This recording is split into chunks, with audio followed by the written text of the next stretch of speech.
മക്കളെ, പാണ്ഡവർ 12 വർഷത്തെ വനവാസം പൂർത്തിയാക്കി ശേഷിക്കുന്ന ഒരു വർഷത്തെ അജ്ഞാതവാസത്തിൽ പ്രവേശിക്കുന്നതിന് വേണ്ട തയ്യാറെടുപ്പുകൾ നടത്തുന്നിടത്താണ് നമ്മൾ കഥ പറഞ്ഞ് നിർത്തിയത്. അതിനായി മാത്സ്യരാജ്യത്തെ വിരാടൻ്റെ രാജകൊട്ടാരത്തിൽ വേഷം മാറി താമസിക്കുവാൻ അവർ നിശ്ചയിച്ചു. കൊട്ടാരത്തിൽ താമസിക്കുന്നതിനെ പാണ്ഡവരുടെ പുരോഹിതനായ ധൗമ്യൻ അംഗീകരിക്കുകയും ചെയ്തു. കൊട്ടാരത്തിൽ എത്തിക്കഴിഞ്ഞാൽ രാജാവിൻ്റെ മുന്നിൽ എങ്ങനെയെല്ലാം പെരുമാറണമെന്ന് ധൗമ്യൻ പാണ്ഡവർക്ക് പറഞ്ഞു കൊടുത്തു. ധൗമ്യൻ അടക്കമുള്ള അനുയായികളെ മുഴുവൻ യുധിഷ്ഠിരൻ ദ്വാരകയിലേക്കും പാഞ്ചാലത്തേക്കും പറഞ്ഞയച്ചു. അതിനുശേഷം പാണ്ഡവർ ദ്രൗപദിയെയും കൂട്ടി മാത്സ്യരാജ്യത്തേക്ക് പുറപ്പെട്ടു. വളരെ ദീർഘമായ ഒരു യാത്രയുടെ ഒടുവിൽ പാണ്ഡവർ മാത്സ്യരാജ്യത്തിന് അടുത്തെത്തി. അവരുടെ ആയുധങ്ങളെല്ലാം ഒരു ശ്മശാനത്തിൽ ഒളിച്ചു വെച്ചിട്ട് അവർ മത്സ്യരാജ്യത്തേക്ക് പ്രവേശിച്ചു. പാണ്ഡവർ ദ്രൗപദിയോടൊപ്പം വിരാട രാജാവിൻ്റെ കൊട്ടാരത്തിൽ എത്തിച്ചേർന്നു. ആദ്യം യുധിഷ്ഠിരൻ ഒരു ബ്രാഹ്മണൻ്റെ വേഷത്തിൽ രാജധാനിയിൽ പ്രവേശിച്ചു. ഒരു തുണിയിൽ കെട്ടി പകിടയുടെ കരുക്കൾ അദ്ദേഹം കയ്യിൽ കരുതിയിരുന്നു.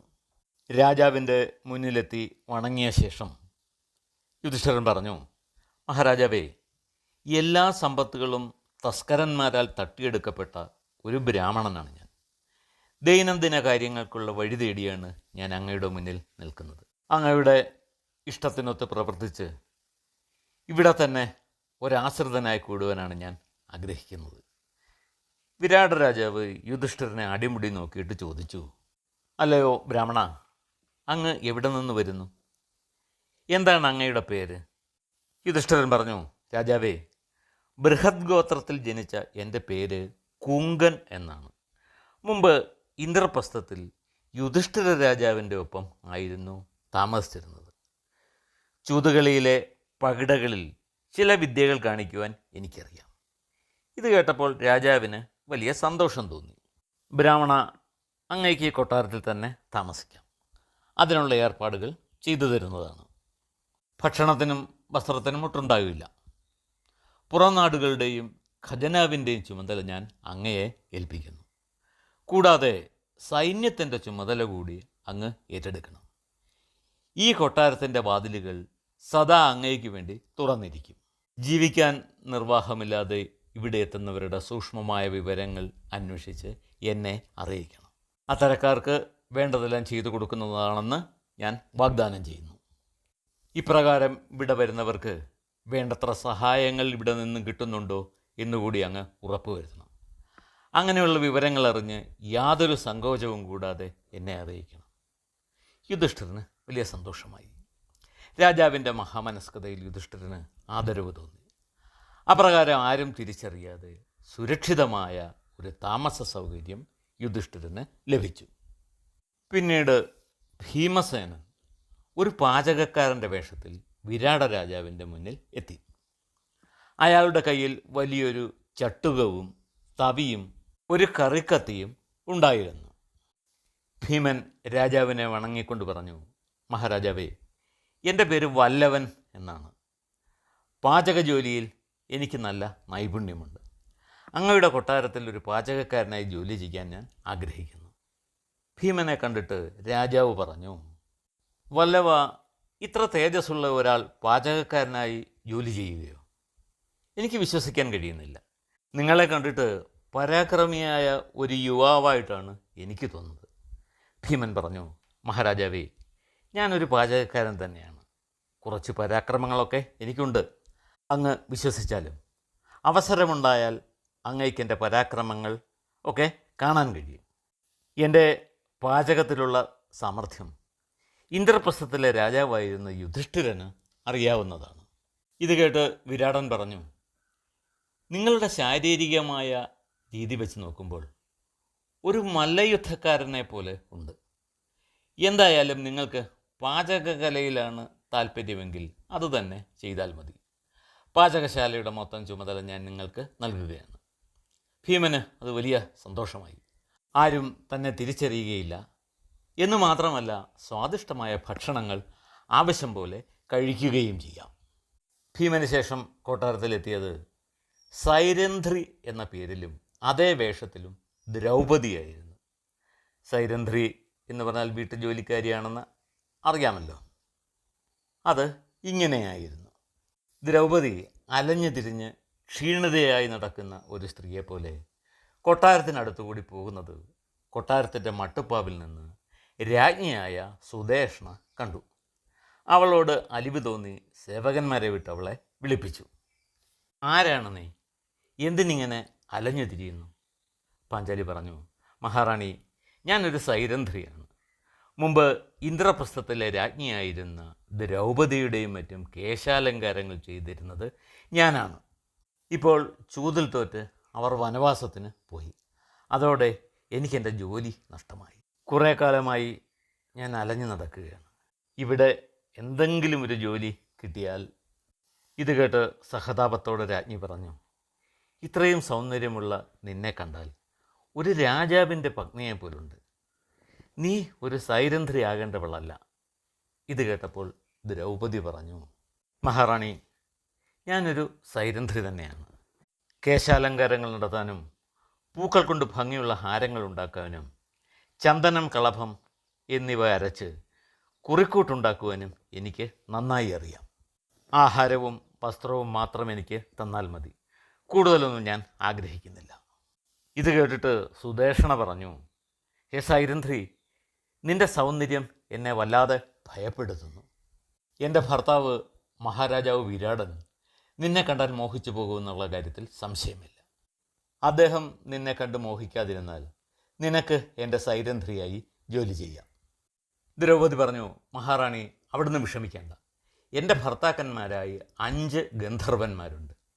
ഞാനൊരു സാധാരണ സ്ത്രീയാണെന്ന് കരുതി ആരെങ്കിലും എന്നോട് അനിഷ്ടമായി പെരുമാറിയാൽ എൻ്റെ ഭർത്താക്കന്മാർ ആ രാത്രിയിൽ തന്നെ അവരെ വധിക്കും. അതുകൊണ്ട് എന്നെ സദാചാരത്തിൽ നിന്ന് വ്യതിചലിപ്പിക്കാൻ ഒരു പുരുഷനും കഴിയില്ല. ഇത്രയും കേട്ടപ്പോൾ സുദേഷ്ണയ്ക്ക് സന്തോഷമായി. അങ്ങനെയാണെങ്കിൽ നീ എൻ്റെ ഒപ്പം ഇവിടെ താമസിച്ചുള്ളൂ. രാജ്ഞി സമ്മതിച്ചു. ഇപ്രകാരം സമയോചിതമായി പെരുമാറിയതിനാൽ ആർക്കും തിരിച്ചറിയാൻ പറ്റാത്ത വിധം ദ്രൗപദിക്കും ഒരു താമസ സൗകര്യം ലഭിച്ചു. പിന്നീട് കൊട്ടാരത്തിൽ വന്നത് സഹദേവനായിരുന്നു. അയാൾ കൊട്ടാരത്തിലേക്കല്ല നേരെ പോയത്. പകരം വിരാട രാജധാനിയിലെ ഗോശാലയിലേക്കാണ് ചെന്നത്. അവിടെ ജോലി ചെയ്യുന്നവരുമായി സഹദേവൻ ഒരു ഇടയൻ്റെ ഭാവത്തിൽ സംസാരിച്ചു. അയാൾ ആ ഗോശാലയ്ക്ക് മുന്നിൽ നിൽക്കുന്നതും സംസാരിക്കുന്നതുമൊക്കെ വിരാട രാജാവ് കാണുന്നുണ്ടായിരുന്നു. രാജാവ് നേരെ ഗോശാലയിലേക്ക് ചെന്നു. സഹദേവനോട് ചോദിച്ചു, ആരാണ് നീ? നിൻ്റെ വേഷവും ഭാവവുമൊക്കെ ഒരു ഇടയൻ്റേതാണെന്ന് തോന്നുന്നു. എങ്കിലും നിൻ്റെ മുഖത്ത് നോക്കിയാൽ അങ്ങനെ ഒരു തോന്നലുണ്ടാകുന്നില്ല. ആകട്ടെ, എവിടെ നിന്ന് വരുന്നു? ഇവിടെ വരാൻ കാരണമെന്ത്? സഹദേവൻ രാജാവിനെ വന്ദിച്ചുകൊണ്ട് പറഞ്ഞു, പ്രഭു, അരിഷ്ടനേമി എന്നു പേരുള്ള ഒരു ഇടയനാണ് ഞാൻ. ഗോക്കളെ പരിപാലിക്കുന്നതാണ് എനിക്കേറെ സന്തോഷമുള്ള കാര്യം. ഇവിടെ നിന്നുകൊണ്ട് 40 കാതം അകലെ നിൽക്കുന്ന ഒരു പശുവിൻ്റെ ആകൃതിയും സ്വഭാവവും അതിൻ്റെ വർഗവുമൊക്കെ മനസ്സിലാക്കുവാൻ എനിക്ക് കഴിയും. പശുക്കളുടെ ഭൂത ഭാവി വർത്തമാന കാലങ്ങൾ ഗണിക്കുവാൻ എനിക്ക് സാധ്യമാണ്. 40 കാതങ്ങൾക്ക് അപ്പുറം ഒരു സ്ഥലത്ത് എത്ര പശുക്കളുണ്ടെന്നും എത്ര പശുക്കൾ നേരത്തെ അവിടെ ഉണ്ടായിരുന്നെന്നും ഭാവിയിൽ എത്ര പശുക്കൾ വന്നു ചേരുമെന്നും ഉള്ള വിവരങ്ങൾ ഗണിക്കുവാൻ എനിക്ക് കഴിയും. പ്രഭു, അതുമാത്രമല്ല, പശുക്കളുടെ ലക്ഷണം കണ്ടാൽ അവയ്ക്ക് എന്ത് രോഗമുണ്ട്, മേലിൽ എന്തൊക്കെ രോഗങ്ങൾ ഉണ്ടാകും എന്നീ വിവരങ്ങൾ അറിയുവാനുള്ള സാമർഥ്യം എനിക്കുണ്ട്. അവയ്ക്കുള്ള ഫലപ്രദമായ മരുന്നുകളെക്കുറിച്ചും എനിക്കറിയാം. ലക്ഷണമൊത്ത പശുക്കളെയും കാളകളെയും എനിക്ക് ഒറ്റ നോട്ടത്തിൽ തിരിച്ചറിയാനാണ്. ഞാൻ മുമ്പ് പാണ്ഡവരുടെ ഇന്ദ്രപ്രസ്ഥത്തിലെ ഗോശാലയുടെ ചുമതലക്കാരൻ ആയിരുന്നു. കുറേ നാളുകളായി അവർ എവിടെയാണെന്ന് ആർക്കും നിശ്ചയമില്ല. ഇന്ദ്രപ്രസ്ഥത്തിലെ ഗോശാലയിലുള്ളവർ എന്നെ തന്തിപാലൻ എന്നാണ് വിളിച്ചിരുന്നത്. അങ്ങയ്ക്ക് ദയവുണ്ടായി ഇവിടുത്തെ ഗോശാലയിൽ ഒരു ജോലി തന്ന് സഹായിക്കണമെന്ന് അങ്ങയോട് അപേക്ഷിക്കുന്നു. സഹദേവൻ്റെ തൊഴിലിലുള്ള ആത്മാർത്ഥതയും കഴിവും അയാളുടെ വിനയം നിറഞ്ഞ പെരുമാറ്റവും വിരാടന് ഇഷ്ടമായി. അദ്ദേഹം പറഞ്ഞു, ശരി, എനിക്ക് ഒരേ രൂപത്തിലും നിറത്തിലുമുള്ള 1,00,000 പശുക്കളുണ്ട്. അവയെ നല്ല രീതിയിൽ പരിപാലിക്കാൻ കഴിയുമെങ്കിൽ നീ അവയുടെ ചുമതല ഏറ്റെടുത്തുകൊള്ളൂ. ഗോശാലയിലെ മറ്റു ജോലിക്കാരുടെ എല്ലാം മേൽനോട്ടം നിന്നെ ഏൽപ്പിക്കുന്നു. ഇപ്രകാരം തൻ്റെ കഴിവുകൊണ്ട് സഹദേവൻ ആരും അറിയാതെ വിരാടൻ്റെ കൊട്ടാരത്തിൽ താമസിക്കാനുള്ള സൗകര്യം നേടിയെടുത്തു. അയാൾക്കുള്ള ഭക്ഷണത്തിൻ്റെയും വസ്ത്രത്തിൻ്റെയും കാര്യങ്ങൾ രാജാവ് പ്രത്യേകമായി ഏർപ്പെടുത്തി കൊടുത്തു. അത് കഴിഞ്ഞപ്പോൾ ഒരു സ്ത്രീയെപ്പോലെ ആഭരണങ്ങളും വസ്ത്രങ്ങളും ഒക്കെ അണിഞ്ഞ് അല്പം സ്ത്രൈണ സ്വഭാവമുള്ള ഒരു യുവാവ് രാജധാനിയിലെത്തി. തികഞ്ഞ ഒരു നപുംസകമായിരുന്നു അയാൾ. വിരാട രാജാവിൻ്റെ മുന്നിൽ അല്പം ലജ്ജയോടെ അയാൾ നിന്നുകൊണ്ട് പറഞ്ഞു, മഹാരാജാവേ, ഞാൻ ബൃഹന്തള എന്നു പേരുള്ള ഒരു നപുംസകമാണ്. നൃത്തസംഗീത കലകളിൽ എനിക്ക് വളരെ വലിയ സാമർഥ്യമുണ്ട്. വാദ്യോപകരണങ്ങളും ഞാൻ ശീലിച്ചിട്ടുണ്ട്. മഹാറാണിയെ ഞാൻ ഈ വക കലകളെല്ലാം പഠിപ്പിക്കാം. അങ്ങ് അതിനൊരവസരം നൽകിയാലും. വിരാടൻ പറഞ്ഞു, ബൃഹന്തളെ, നിന്നെപ്പോലെ ഒരാളെ കൊണ്ട് ഇത്തരം ജോലികൾ ചെയ്യിക്കുവാൻ എനിക്ക് താല്പര്യമില്ല. എങ്കിലും നീ അപേക്ഷിച്ച സ്ഥിതിക്ക് എൻ്റെ മകൾ ഉത്തരയെയും അവളുടെ തോഴിമാരെയും നൃത്തം പഠിപ്പിക്കുവാൻ ഒരു ജോലി നിനക്ക് സ്വീകരിക്കാം. അനന്തരം ബൃഹന്തളയുടെ നൃത്തത്തിലുള്ള കഴിവ് രാജാവ് നേരിൽ കണ്ട് തൃപ്തനായി. പക്ഷേ ഇയാൾ നപുംസകം ആയതിനാൽ കന്യകമാരോടൊപ്പം താമസിക്കുവാൻ പറ്റുമോ എന്ന് രാജാവ് മന്ത്രിമാരോട് ചോദിച്ചു. അതിൻ പ്രകാരം ചില കന്യകമാരെ വിട്ട് ബൃഹന്തളയുടെ രീതികളെല്ലാം പരിശോധിച്ച് ഉറപ്പുവരുത്തി. തൻ്റെ നപുംസകഭാവം വളരെ കർശനമായി അർജുനൻ സൂക്ഷിച്ചു. തൽഫലമായി രാജകുമാരിയെയും തോഴിമാരെയും നൃത്തം അഭ്യസിപ്പിക്കുവാനുള്ള ജോലി വിരാടൻ ബൃഹന്തളയായി വന്ന അർജുനനെ തന്നെ ഏൽപ്പിച്ചു. അങ്ങനെ ആരാലും തിരിച്ചറിയപ്പെടാൻ പറ്റാത്ത വിധം അർജുനൻ വിരാടൻ്റെ കൊട്ടാരത്തിലെ അന്തഃപുരത്തിൽ രാജകുമാരിയോടൊപ്പം ഒരു താമസം തരപ്പെടുത്തി. ഏറ്റവും അവസാനം നകുലനും കൊട്ടാരത്തിൽ എത്തി. അയാൾ നേരെ രാജധാനിയിലേക്ക് ചെന്നില്ല. ആദ്യം കൊട്ടാരത്തിലെ കുതിരകൾ വസിക്കുന്ന ലായത്തിന് ചുറ്റും നടന്ന് കൊട്ടാരം കുതിരകളെക്കുറിച്ച് എല്ലാം കണ്ട് മനസ്സിലാക്കി. എന്നിട്ട് വിരാട രാജാവിൻ്റെ മുന്നിൽ മുഖം കാണിച്ചു. മഹാരാജാവേ, എനിക്ക് കുതിരകളെ പരിപാലിക്കുവാൻ പരിജ്ഞാനമുണ്ട്. ലക്ഷണമൊത്ത കുതിരകളെ തിരിച്ചറിയുവാൻ എനിക്ക് കഴിയും. മുരടന്മാരായ കുതിരകളെ മെരുക്കി വഴുതിയിലാക്കുന്നത് എനിക്ക് ഏറ്റവും ഇഷ്ടപ്പെട്ട കാര്യമാണ്. അത്തരം മുരടന്മാരായ കുതിരകളെ മെരുക്കി നല്ല കുതിരകളാക്കി മാറ്റുവാൻ എനിക്ക് കഴിയും. അങ്ങയുടെ കുതിരകളെല്ലാം ഞാൻ പരിശോധിച്ചു. പലതിനും പരിശീലനത്തിൻ്റെ കുറവ് കാണുന്നുണ്ട്. അവയ്ക്ക് പിടിപെടാൻ സാധ്യതയുള്ള രോഗങ്ങളെക്കുറിച്ചും അതിനെല്ലാമുള്ള പ്രതിവിധികളെക്കുറിച്ചും എനിക്ക് നല്ല ബോധ്യമുണ്ട്. പല രാജാക്കന്മാരും എൻ്റെ കഴിവിനെ പ്രശംസിച്ചിട്ടുണ്ട്. വിരാടൻ ചോദിച്ചു, എന്താ നിങ്ങളുടെ പേര്? എവിടെ നിന്ന് വരുന്നു?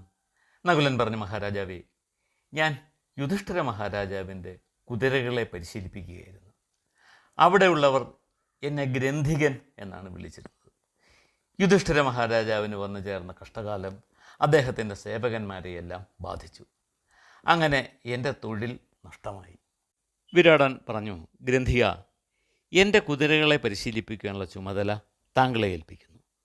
ഇവിടെ ലായത്തിൽ ജോലി ചെയ്യുന്നവരുടെ എല്ലാം മേൽനോട്ടം താങ്കളെ ഏൽപ്പിക്കുകയാണ്. എൻ്റെ വാഹനങ്ങളുടെ എല്ലാം ചുമതല ഇനി മുതൽ താങ്കൾക്കായിരിക്കും. നമുക്ക് ഒരു നല്ല അശ്വസൈന്യത്തെ ആവശ്യമാണ്. അതിനുള്ള ശമ്പളവും നിങ്ങളുടെ താമസ സൗകര്യവും ഞാൻ തന്നുകൊള്ളാം. ആ ചുമതലകൾ അങ്ങനെ ഗ്രന്ഥികൻ ഏറ്റെടുത്തു. ഇപ്രകാരം നകുലനും മറ്റാർക്കും തിരിച്ചറിയാൻ പറ്റാത്ത തരത്തിലുള്ള ഒരു താമസ സൗകര്യം ലഭ്യമായി.